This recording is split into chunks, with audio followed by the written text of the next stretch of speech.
orang yang mana yang kufur ini Allah Ta'ala sebut. Yudillu bihi katsiran wa yahdi bihi katsiran. Hak mana yang kufur, temui kufur, ada yang semakin kufur, dan ada yang mana ditambahkan lagi hidayah yang mendapat petunjuk daripada Allah Subhanahu wa Ta'ala. Ujian yang mana yang ditimpa kepada kita, maka kembalilah kepada Allah Subhanahu wa Ta'ala. Kena kembali kepada Allah. Ni kapal kembang hilang, tak kembali kepada Allah, kembali kepada Tuhan. Cari tu umur banyak. Pada ni kami orang kampung ni tegar. Orang negara banyak pernah beli. Oi, tak mau tak tadi lah. Orang negara banyak. Masih melakukan khurafat. Kembalilah kepada Allah. Awak tak kembali, awaknya yang kembali kepada, iaitu mereka yang melakukan kekufuran. Mereka yang mana yang melakukan khurafat, yang menutupi Allah Subhanahu wa Ta'ala.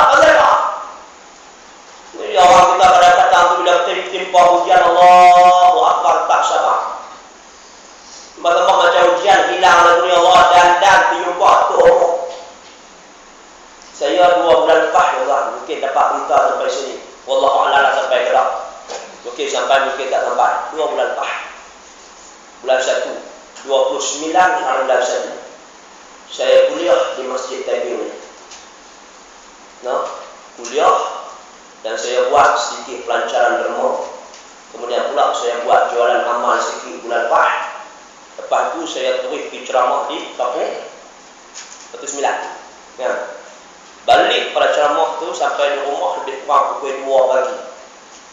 Saya siap-siap barang, letak di tepi semua dengan barang-barang saya apa semua. Lepas tu pula saya masuk tidur. Lebih kurang pukul 2, 2.30. Bangun pukul 4.30 pagi. Saya bangun pukul 4.30 pagi untuk tunaikan solat dan sebagainya. Kemudian pula untuk gerak budak-budak, kejut budak-budak. Didapati rumah saya nampak lain-lain, berselerak tak habis. Yang mana rumah saya telah dimasuk orang. Malam kuliah dengan duit kutipan tuan-tuan kita, dengan duit negara, dengan duit sekolah yang mana lebih kurang dalam 5,000. Laptop sebiji, handphone BlackBerry 2 biji, tablet sebiji, kunci motor sport saya sebiji, kunci kereta helak saya sebiji. Best semua.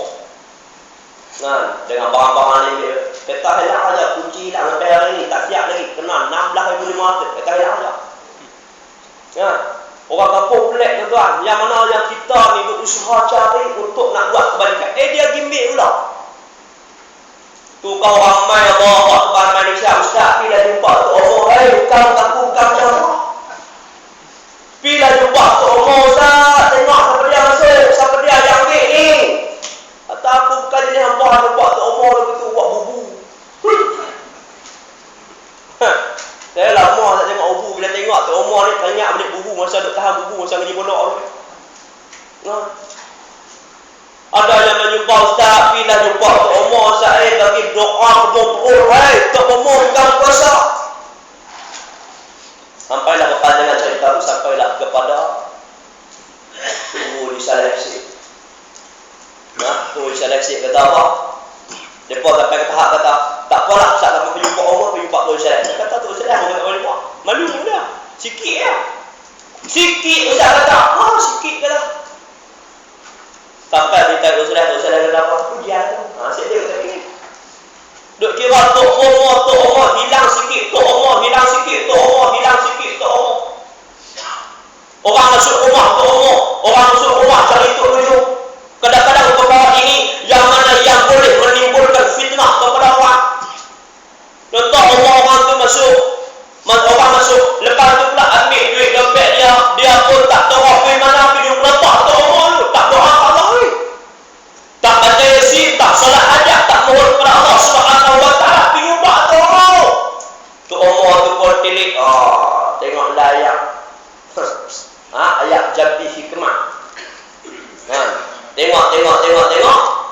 Maka tu Allah tu kata apa? Hak ni tak ada orang jauh ni, hak dekat dengan hak. Hak dekat dengan hak ambil ni. Dia musuh sebelah rumah tu dia lagi dadah. Terus balik belasah budak tu lembek.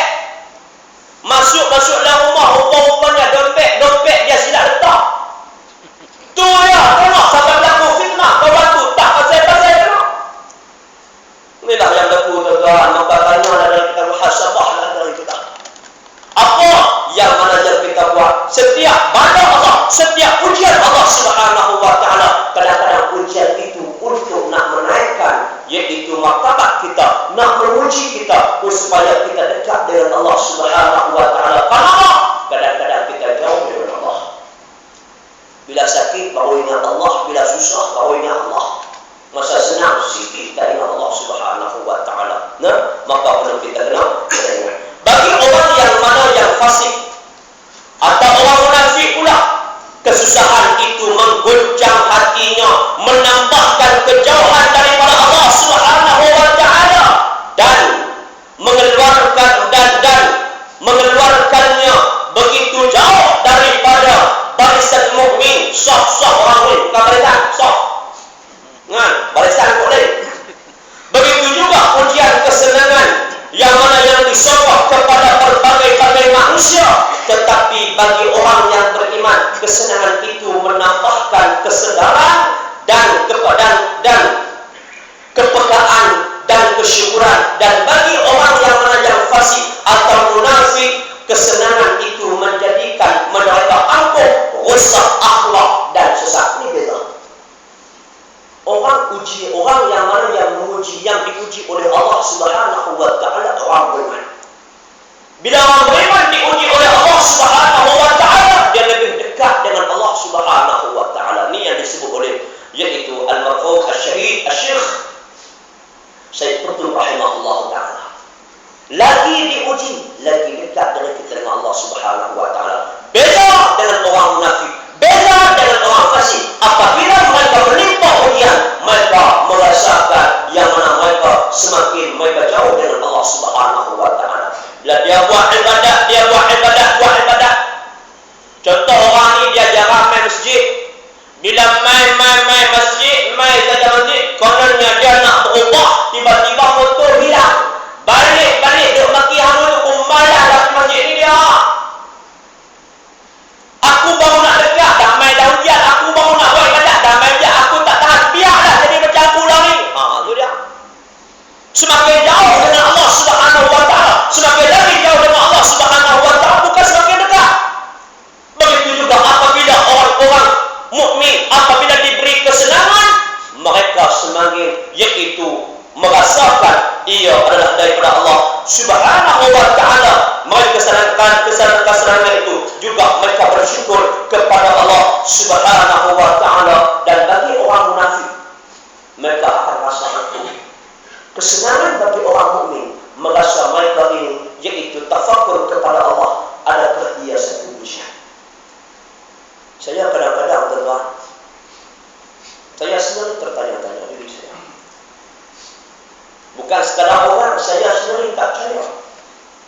Yang mana alhamdulillah daripada sumbangan tuan-tuan dan puan-puan, saya buat mahad sekolah yang mana menaikkan taraf daripada pusat bimbingan An-Nur hak lama saya buat dulu ni, yang mana dah naik dah taraf kepada mahad Tafaquh Fiddin, yang mana alhamdulillah dalam tempoh mahad Tafaquh Fiddin saya buat surau keluasan 70 kali 50 dengan asrama dengan pondoknya, alhamdulillah dalam tempoh 8 bulan.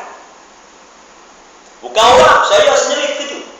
Hitung baru 8 bulan. Baru 8 bulan kan? Saya start bulan 3 sampai bulan 1 pun ni. 8 bulan. Bulan 3 sampai bulan 10. 8 bulan alhamdulillah siap. Yang mana ini saya fikir-fikir, kadang-kadang fikir adakah dia ujian dari Allah. Maka kita sebagai orang beriman yang mengaku dengan kita beriman dengan Allah Subhanahu wa taala, kita kena ingat bahawa setiap kesenangan yang Allah taala beri kepada kita, kita kena tafakur. Berbeza dengan orang munafik apabila bagi kesenangan semakin angkuh.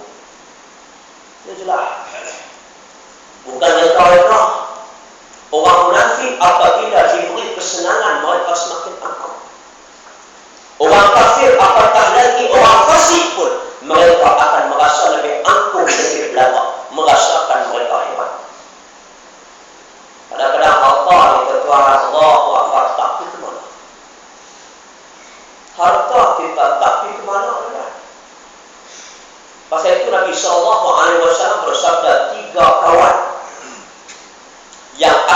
menjadi kawan kita,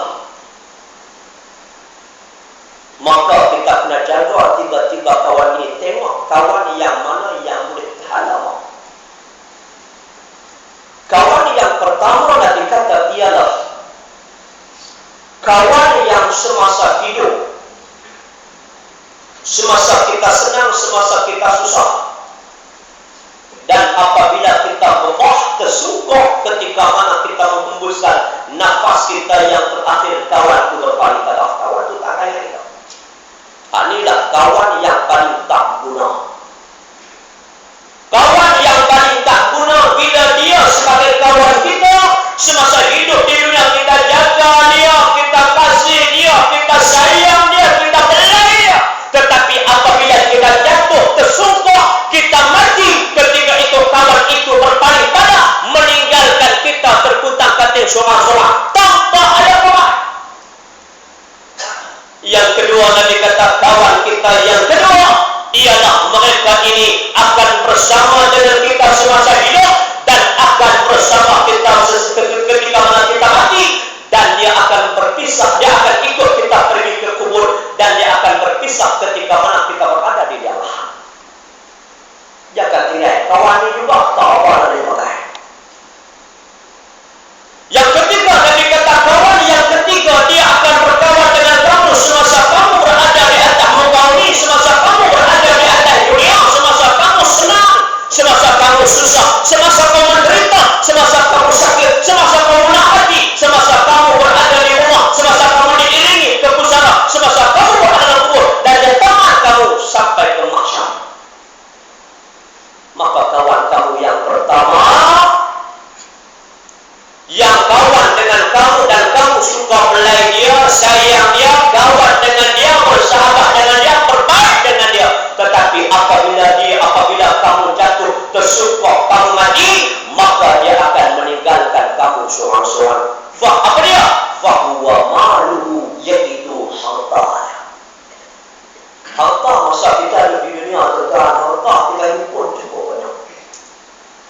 Saya itu orang teringat yang mana besar oleh tubuh, besar oleh alim ulama, harta ni kita tak boleh kumpul ya. Kita tak boleh himpun dia, kita tak boleh kumpul dia, kita tak boleh simpan dia. Lagi simpan, lagi kumpul, lagi tak cukup. Pasal itu orang yang cari kesenangan, orang yang cari rezeki ni, ada orang yang cari rezeki untuk nak mencari kekayaan, untuk nak mencari kesenangan, untuk mencari kemewahan, dan dia tak akan cukup. Yang kedua, orang yang mana dia dapat harta, dia nak infak. Ini adalah yang paling baik. Lagi dia infak, lagi dia amal banyak. Lagi dia infak, lagi dia amal banyak. Utama berapa? Oh, salah satu. InsyaAllah, balik bersama. Lagi infak, lagi banyak. Lagi infak, lagi banyak. Kita jangan impun. Allah Akbar. Muslimat dan rahmati Allah. Siapa lihat dulu kita berada. Bila kita ni masa di dunia kita jaga dia, kita sayang dia, kita belai dia, kita kasih dia. Tetapi apabila kita menghembuskan nafas yang terakhir, dia akan berpisah dengan kita buat selama-lamanya. Kenapa? Bila kita mati saja, maka harta itu akan bertukar diri. Akan jadi harta anak, akan jadi harta pusaka, akan jadi harta isteri. Maka tinggallah kita seorang-seorang. Ini adalah kawan yang paling tak guna. Maka harta kita tuan-tuan jangan ada kawan yang banyak infak. Buat kebajikan, buat pahala, buat infak, buat sebanyak mungkin. Aku buat dah itu, buat lagi. Tak salah. Sampai